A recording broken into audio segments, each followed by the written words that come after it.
Hello guys, আসসালামু আলাইকুম। First of all বলে রাখি যে আমার ভয়েস ভাঙা, কজ আমার গলার মধ্যে সমস্যা হচ্ছে, গলা মানে ব্যথা করতেছে আর ঠান্ডা নিয়ে রাখছে, তো ভয়েসটা হয়তো ফাটা ফাটা বাস মানে ফাটা বাস আসবে, তার জন্য দুঃখিত।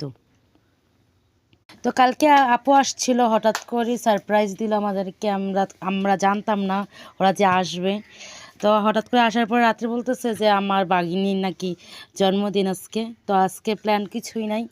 তো একটা প্ল্যান করেছি সবাই মিলে যে আমরা মানে পিকনিকের মতো করে আমাদের নতুন বাড়িতে গিয়ে বিরিয়ানি পার্টি আর কেক মানে কাটা হবে ওইদিকে।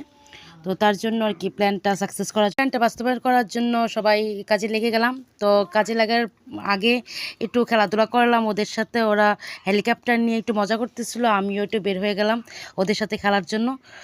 দেখলাম যে ওরা গাছের মধ্যে লাগিয়ে দিতেছিল হেলিকপ্টারটা। তো প্ল্যান মাফিকই রান্না করতে গিয়েছিলাম। তো ভাবছিলাম যে আজকে রান্নাটা আমি করব। আম্মুর রান্না ভালো হয় না, ভাবছিলাম যে ইউটিউব দেখে আমি রান্না করব। অনেক মানে আশা নিয়ে গিয়েছিলাম। তো বেশি আগ্রহী করতে গিয়ে মানে বেশি সর্দারি করতে গিয়ে আমার রান্নার 12টা বেজে গেল।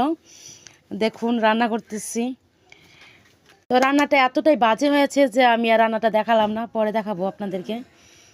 এখন রেডি হয়ে গেলাম, বোরখা পরলাম। সবাই বলতেছে যে বোরখা কেন, হুজুর নাকি এই সে, কিন্তু আমার মুড অনেক খারাপ ছিল, তার জন্য অন্য ড্রেস পরি নাই, বোরখাই পরছি, কারণ আমার মনটা খারাপ ছিল। তো যাবো না ভাবছিলাম, তো আপু জোরাজুরি করলো, তার জন্য গেলাম। তো গাড়িতে উঠতেছি, সবাই উঠলাম। ওঠার পরে গাড়ি চলতেছে, ভিডিও করতেছিলাম। তো চলে আসলাম আমাদের বাড়িতে। এটা আমাদের নতুন বাড়ি, দেখুন। তো আমার কাজিন আসার পরে বলতেছে যে পিক তুলে দেওয়ার জন্য ওকে, রূপন্তিকা শারমিন, ওকে কয়েকটা সরিষা ক্ষেতের মধ্যে পিক তুলে দিলাম। মিম্মা হচ্ছে আমার বাগিনীর বান্ধবী, ক্লোজ বান্ধবী। তো ওরা ক্ষেতের মধ্যে গিয়ে পিক তুলতেছিল, দেখুন। সবশেষে বসে গেল তানিশার নামটা লেখার জন্য।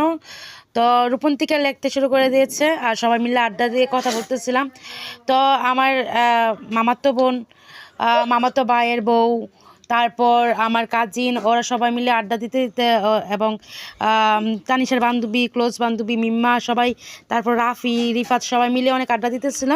কিন্তু আমার মুডটা অনেক খারাপ লাগতেছিল যে আমার রান্নাটা মজা হয়নি।